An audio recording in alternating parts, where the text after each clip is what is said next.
For 80 years, Jack held on to one dream, a dream that never faded, no matter how much life tried to bury it. He had always wanted to drive down Route 66, not just to see the famous road, but to feel it. To feel the hum of the tires on the open highway, to stop at old diners with neon signs flickering in the twilight, to sit under a vast sky filled with stars, knowing he was finally free. But dreams, he had learned, don't always fit into life the way we hope. And now, with his wife gone, the house too quiet, and the years heavy on his shoulders, Jack believed that dream would stay locked away. Just a story he told himself when the nights felt long. Until the day his granddaughter, Sarah, walked through his front door and looked at him with eyes full of life. She didn't ask if he still wanted to go. She didn't question if he could handle it. She simply said, "Grandpa, let's do it. Let's take that trip you've always talked about." Jack didn't know what to say. The dream had lived with him for so long it felt like part of the past, something from another version of himself. But there it was, in her words, pulling him forward. Could he really do it? Could he, at 80, still chase the road that had called to him since he was a boy? When Jack was a child, Route 66 was more than just a line on a map. It was a promise. He remembered sitting in the back of his father's old Ford, looking out at the endless stretch of road, hearing stories on the radio about people who followed that highway west in search of something better. He would imagine himself behind the wheel, driving through places with names like Amarillo, Santa Fe, and Flagstaff, windows down, music playing, the wind telling him he was alive. But life had a way of making other plans. Jack grew up, fell in love with a girl named Martha, started working at the local hardware store, and built a life filled with routine and love, but not with adventure. The road waited, patient but distant. He and Martha talked about it sometimes, late at night, when the kids were asleep. "Someday," they would say, laughing softly, "someday we'll go." But someday never came. Now, Jack sat alone in the house they had shared for over 50 years, the silence thick, the walls heavy with memories. The map of Route 66 still hung in the garage, faded, with little notes scribbled on the edges. He hadn't looked at it in years. Not until Sarah's voice brought it all rushing back. He didn't know it yet, but that simple question, that spark in his granddaughter's eyes, would take him on a journey not just across the country, but deep into his own heart, to places he had forgotten, to feelings he thought were lost. Because sometimes, the road doesn't just take you somewhere far away, it brings you home to yourself. Jack's days had become predictable, almost too quiet. Each morning, he woke before the sun, out of habit more than need. He'd shuffle to the kitchen, the same kitchen where Martha used to hum while making breakfast, and brew a single cup of coffee. The smell filled the air, warm and familiar, but the silence that followed was heavy. He'd sit by the window, looking out at the street, watching neighbors go about their lives, young families rushing, dogs barking, life moving. His life, however, seemed to have slowed to a crawl. The house felt too big now. Every room held pieces of a life that once was. The rocking chair that Martha loved still sat in the corner of the living room, untouched. Their wedding photo, framed and slightly faded, remained above the fireplace. Jack would run his hand over it sometimes, as if trying to feel the warmth of her smile. He wasn't unhappy, not exactly, but something inside him had dimmed. A part of him that once looked forward to tomorrow now lived mostly in yesterday. He spent his afternoons in the garage, tinkering with old tools, fixing things that didn't really need fixing. And on the far wall, that map of Route 66 still hung, yellowed with time, corners curling slightly. He hadn't dared to take it down. There was a part of him that couldn't let it go. Every now and then, he'd glance at it, letting his eyes follow the road from Chicago all the way to Santa Monica, remembering the way it once called to him. Friends had invited him to join senior groups, church outings, even a local bowling league. But Jack always declined politely. He didn't need distractions. What he needed, he wasn't sure, Or maybe he just didn't want to admit that what he needed was something he had buried long ago. And then Sarah came, full of light and questions he hadn't heard in years. She didn't see an old man set in his ways. She saw her grandfather, the one who used to tell stories about wild places and open roads. And she believed in him, even when he had stopped believing in himself. If you're still here with me, feel free to subscribe. There's still so much more to come in this beautiful story. Jack didn't know how to answer her at first. Part of him wanted to say no, it was safer that way. But another part, a smaller, quieter part, began to wonder, what if he said yes? There had always been a reason to wait.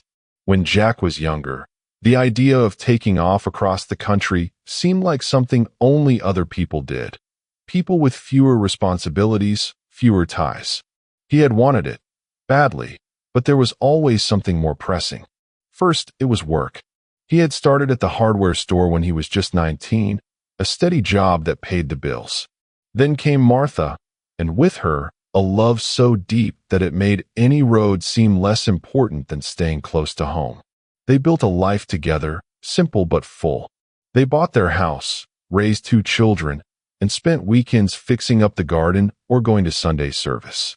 Jack would sometimes pull out a travel magazine, pointing to the pages where Route 66 curved through dusty towns and open plains. Martha would smile, brushing his hand. Someday, Jack. We'll get there someday. And he believed her. But life kept moving. The kids needed school supplies. The roof needed fixing. The car broke down more times than he could count. Vacations, when they came, were short. Visits to nearby lakes, a few days at a friend's cabin. The open road remained a dream, always pushed just a little further down the line. As the years passed, Jack's dream didn't die, but it faded. He told himself there would be time later, when the kids were grown, when work wasn't so demanding, when things settled down. But things never really settle, not the way we hope. When Martha got sick, everything else stopped. Jack devoted himself to her, every appointment, every late night, every quiet tear. For 5 years, they fought together, holding on to each other, until the fight ended, and she slipped away, leaving him with memories and silence. After that, the dream of Route 66 felt distant, almost silly. He was too old, too tired, too alone. The road, once so full of promise, now seemed like a place for younger men, for lives that hadn't yet been worn down by time. People would ask him if he ever thought about traveling, and he'd nod. But the truth was, he didn't believe he could anymore. Not without her. Not after everything. And yet, deep down, something still stirred when he thought about that road. A part of him still wondered what it would feel like, just once, to pack up and leave, to follow that long stretch of highway until the world opened up again. But was wondering enough? Jack often found himself in the garage, not to work on anything important, but to feel close to the past. The air smelled of old wood, oil, and something faintly sweet. Maybe the remnants of Martha's lavender soap still lingering on her old gardening gloves, left hanging on the wall. The map of Route 66, though faded and curled, was still there. He would glance at it, then look away. It was easier that way. He'd sit on the old stool by the workbench, running his hand over tools he hadn't used in years, thinking about how life had turned out. It wasn't bad, not by any means. He had love, family, memories. But there was a difference between a life full of love and a life fully lived. Jack had given so much to everyone else, and now, he wasn't sure how to give something to himself. Every time Sarah visited, she brought with her a kind of light that the house hadn't known in years. She'd talk about her job, her friends, the music she liked, the places she wanted to see. Jack listened, smiling, proud, but always feeling just a little older, a little more distant from that world of possibilities. But she didn't let up. After that first conversation about the trip, she kept bringing it up. "Grandpa, just think about it," she'd say, pulling out her phone, showing him pictures of places along the route. The old gas stations, the giant roadside attractions, The diner's still stuck in the 50s. It's all still there, waiting. He'd laugh, shaking his head. I'm too old for that, Sarah. No, you're not, she'd insist. You're just afraid. He didn't argue with her, because maybe she was right. Maybe it was fear. Fear of trying, fear of failing, fear of feeling something again after so long. Then one afternoon, she came with a brochure in hand, an RV rental, complete with a suggested itinerary for Route 66. We could leave in 2 weeks, she said, eyes bright. I'll do all the driving. You just sit back and tell me all the stories you've been saving. Jack took the brochure, holding it like something fragile. His heart pounded, not with excitement, but with something closer to panic. Could he really do this? Could he leave the comfort, the safety, the familiar, and step into something unknown? He didn't answer right away. But that night, as he sat by the window, looking out at the empty street, he felt a pull, not just from the road, but from the part of himself that hadn't completely given up. And in that silence, Jack made a decision. The house felt different the next morning. Jack woke up with the same light filtering through the curtains, the same creak in the floorboards as he made his way to the kitchen, but something in the air had shifted. The brochure Sarah had left sat on the kitchen table, right next to his coffee cup, as if waiting for him to pick it up again. He poured his coffee slowly, his mind turning over thoughts he hadn't dared entertain in years. He sat down, opened the brochure, and began to read. Every page felt like a spark, a reminder of something he had buried under years of routine and loss. The pictures of the open road, the smiling travelers, the faded motels with glowing neon signs, they stirred something in him that was hard to name. He didn't tell Sarah right away. Instead, he spent that day quietly, moving through the house, touching things that held memories. He went into the bedroom, opened the closet, and ran his hand over Martha's old sweaters. She would have loved this, he thought. She always believed in adventure, even if they never quite found the time. In the garage, he stood before the map again. This time, he didn't look away. He traced the route with his finger from Chicago to Los Angeles, stopping at places he had once marked in pencil.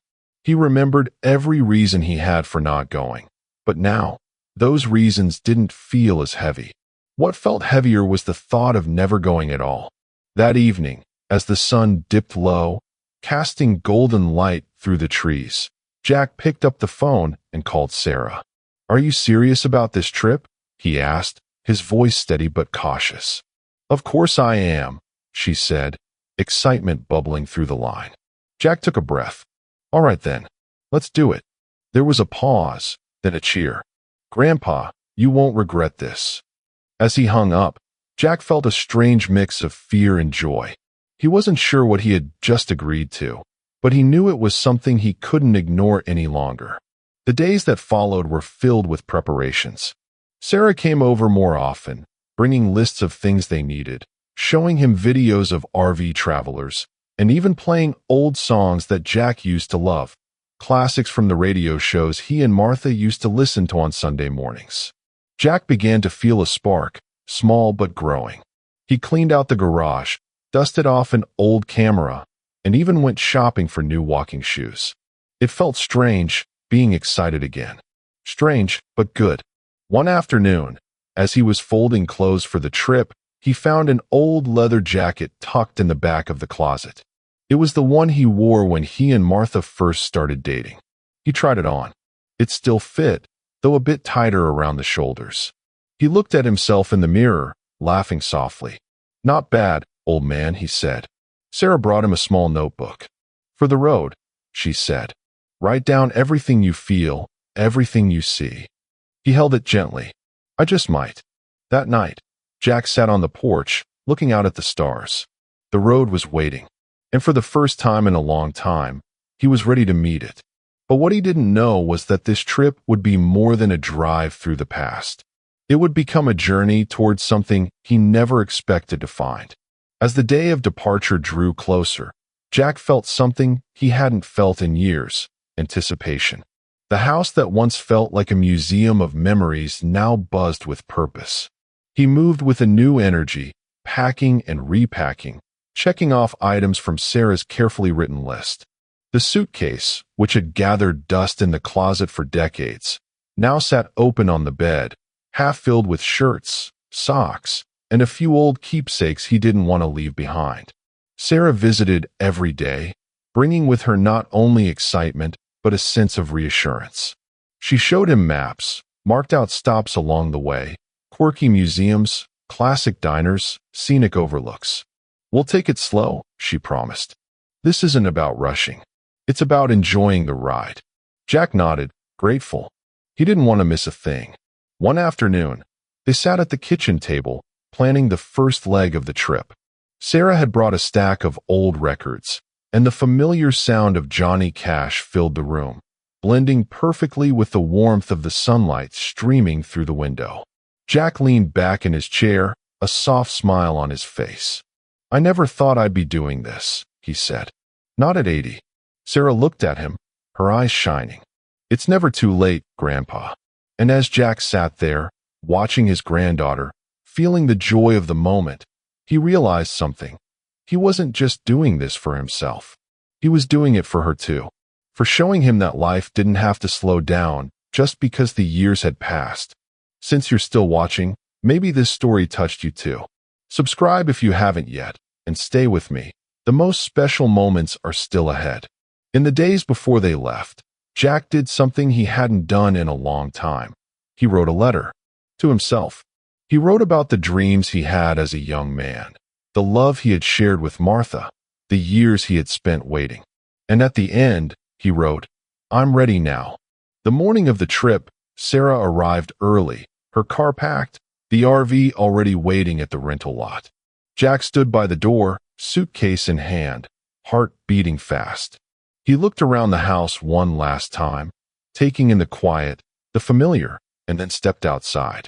The sky was clear, the air cool and fresh. As they drove to pick up the RV, Jack felt like a boy again, full of wonder, full of questions about what lay ahead. At the lot, the motorhome stood tall and gleaming, ready for the road. Jack ran his hand along its side, feeling the smooth surface beneath his fingers. "Looks like she's ready for an adventure," he said. Sarah laughed, "Just like you." They loaded their things, checked the route one more time, and with a deep breath, Jack climbed into the passenger seat. The engine started with a gentle roar, and soon they were on their way, the city slowly giving way to open roads and endless possibilities. And as the first miles rolled beneath them, Jack looked out the window, the wind teasing his hair, and whispered, "Let's see what you've got, Route 66. The road stretched out before them, wide and open, like a ribbon of endless possibility. As the RV rolled along the first miles of Route 66, Jack sat quietly in the passenger seat, his eyes taking in every detail. The fields swaying gently in the morning breeze, the faded signs that whispered stories of travelers long past, the blue sky that seemed to go on forever. They made their first stop at a small diner on the outskirts of town, a place Jack had once read about in a travel magazine. The sign, slightly rusted but still proud, read Maggie's Route 66 Cafe. Inside, the air smelled of fresh coffee and bacon, and the walls were lined with old photographs of people who had come and gone over the years. Jack took a seat by the window while Sarah ordered. He watched as a young couple laughed at the counter, and an older man in a cowboy hat nodded at him with a knowing smile. It felt like stepping into a different time, one where things moved slower, where moments mattered more. When Sarah returned with their breakfast, Jack smiled. This is exactly how I imagined it." They spent the morning driving through small towns, each with its own charm. Gas stations with vintage pumps, souvenir shops filled with Route 66 trinkets, murals painted on brick walls telling stories of days gone by. Jack leaned his arm out the window, letting the wind brush against his skin, feeling more alive than he had in years. As they drove through Illinois into Missouri, the landscape changed, opening up to rolling hills and stretches of road where they didn't see another car for miles. They played music, old country songs, rock and roll from the 60s. And sometimes, they didn't talk at all, just listened to the hum of the road and the soft thump of the tires. In one town, they stopped at a small museum dedicated to the history of Route 66. Jack walked slowly through the exhibits, touching old maps, reading letters from travelers who had made the journey decades ago. He felt a connection to them, strangers from the past who had followed the same path he now traveled. Sarah watched him closely, seeing the way his eyes lit up, the way he stood taller, laughed louder. "You look happy, Grandpa," she said. "I am," he replied. "I didn't know I could still feel this way." They ended the day at a quiet RV park just outside Springfield. As the sun set, casting golden light over the fields, Jack and Sarah sat outside under the awning, sipping tea and watching the sky turn shades of orange and pink. Jack looked at her, his heart full. "Thank you, Sarah, for bringing me here." She reached over, squeezing his hand. "We're just getting started." And as the stars began to appear, one by one, Jack knew she was right. The days on the road passed gently, each one bringing something new, a place Jack had only imagined, a conversation that stayed in the heart, a quiet moment beneath the vast sky that seemed to whisper that life was still full of wonder. One morning, they crossed into Oklahoma, the scenery changing to wide plains dotted with old barns and the occasional tumbleweed rolling across the road. Jack sat in the passenger seat, watching as the miles unfolded like a story, one that he had waited 80 years to begin. They stopped in a small town called Elk City, home to one of the largest Route 66 museums. Jack wandered through the exhibits, drawn to the old cars and vintage signs, but it was a simple photograph that caught his eye, a black and white image of a man and woman standing in front of an RV, smiling, with the open road behind them. He stood there for a long time, lost in thought. Sarah came over, placing a hand on his shoulder. "What are you thinking about?" Jack smiled softly. "I'm thinking about your grandmother. She would have loved this." They sat together on a bench outside the museum, the afternoon sun warm on their faces. Jack pulled out the notebook Sarah had given him, flipping through pages he had begun to fill. Thoughts, memories, little details of the trip. He paused, then began to write again. Later that evening, they parked the RV near a quiet stretch of road, the kind that seemed untouched by time. As night fell, they built a small fire, the crackling flames casting soft light on their faces. Jack looked up at the stars, brighter here than they ever seemed at home. "I used to think about this, you know," he said. "Me and Martha, sitting under the stars, somewhere out here." Sarah was quiet, listening. "I waited so long," Jack continued. "I thought I missed my chance. But now I think she'd be proud." "You didn't miss it, Grandpa. You're living it." They sat in silence, the kind that doesn't need to be filled, and Jack felt something shift inside him. A weight lifting, a space opening for joy. The next morning, they visited a stretch of the old road, no longer used by most travelers. It was cracked, overgrown in places, but beautiful in its own way. Jack walked slowly, his footsteps echoing in the stillness, feeling the rough texture beneath his shoes. He stopped at an old sign, rusted and worn, that simply read, "Route 66, the Mother Road." Jack reached out, touching it gently. "You waited for me," he whispered. And in that moment, he realized that some dreams don't fade. They wait, patiently, for us to find them again. They were just a few days from reaching the end of the road, and yet, Jack already felt like he had arrived somewhere important. It wasn't a place on a map, but a place within himself, a quiet understanding that life, even at 80, still had surprises to offer. As they crossed into Arizona, the landscape shifted again. Red rocks, towering cliffs, and wide open skies greeted them. Jack sat back, letting the beauty soak in, his heart full of a calm he hadn't known in years. Sarah had planned something special, a stop at the Grand Canyon. It wasn't on the traditional Route 66 path, but close enough, and she knew it was something her grandfather had always wanted to see. When they arrived, Jack stood at the edge of the canyon, the vastness of it stealing his breath. The colors, the depth, the silence, it was more than he had imagined. He felt small, yet connected to something endless, something timeless. He didn't speak for a long time, just stood there, watching, feeling. Sarah came up beside him. "It's beautiful, isn't it?" Jack nodded. "It makes you realize how big the world is, and how much of it we still have inside us." They found a bench nearby, and as they sat, Jack pulled out a small photograph he had carried with him the whole trip, a picture of him and Martha, young and smiling, standing in front of their first house. "I brought her with me," he said, showing the picture to Sarah. "She would have loved this view." Sarah squeezed his hand, tears in her eyes. Jack looked out over the canyon, the wind soft on his face, and felt something release. Grief, maybe, or the years of holding on to a dream he thought had passed him by. "I think I'm ready," he said quietly. "Ready for what?" Sarah asked. "To live again." As the sun began to set, painting the canyon in shades of gold and crimson, Jack stood, taking one last look. "This trip," he said, "it wasn't just about the road. It was about remembering who I was, and realizing who I can still be." They walked back to the RV, the sky darkening, stars beginning to appear. And though the road still stretched ahead, Jack knew that this moment, standing at the edge of something so vast, so beautiful, was the true heart of his journey. When they returned home, the house no longer felt heavy with silence. It felt peaceful, alive in a different way.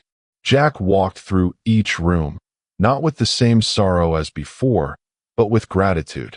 The memories were still there, but they no longer held him back. They lifted him. He placed the photograph of him and Martha back on the mantel, next to a small stone he had picked up near the Grand Canyon. It wasn't much, just a simple reminder of where he had been and how far he had come. Sarah visited often, and together they looked through the pictures from their trip, laughing at the little moments. The flat tire in Texas, the strange motel with pink flamingos out front, the waitress who insisted Jack try the best pie on Route 66. But there were quieter memories too. The feeling of the wind in his face, the joy of sharing stories late into the night, the realization that dreams don't have a time limit. One afternoon, Jack sat on the porch, the sun warming his skin, and began to write in the notebook Sarah had given him. Not just about the trip, but about the life he still wanted to live. Places he still wanted to see, even if they were just a town away. People he wanted to call. Stories he wanted to share. Because now he knew the road didn't end when they reached the coast. It only opened up more. And to anyone who asked, anyone who wondered if it was worth it, he would say this: you're never too old to dream. Never too old to take the first step. And never too old to find yourself again. If this story touched your heart, I'd love to know, have you ever held on to a dream, thinking maybe it was too late? Or is there something you still hope to do, no matter how many years have passed? Let me know in the comments below. I'd truly love to hear your story. And if you believe, just like Jack, that it's never too late to live, please give this video a like. It helps us share more stories like this with others who need a little hope. Don't forget to subscribe for more journeys that remind us all the best roads are still ahead, and sometimes all it takes is one step to start again.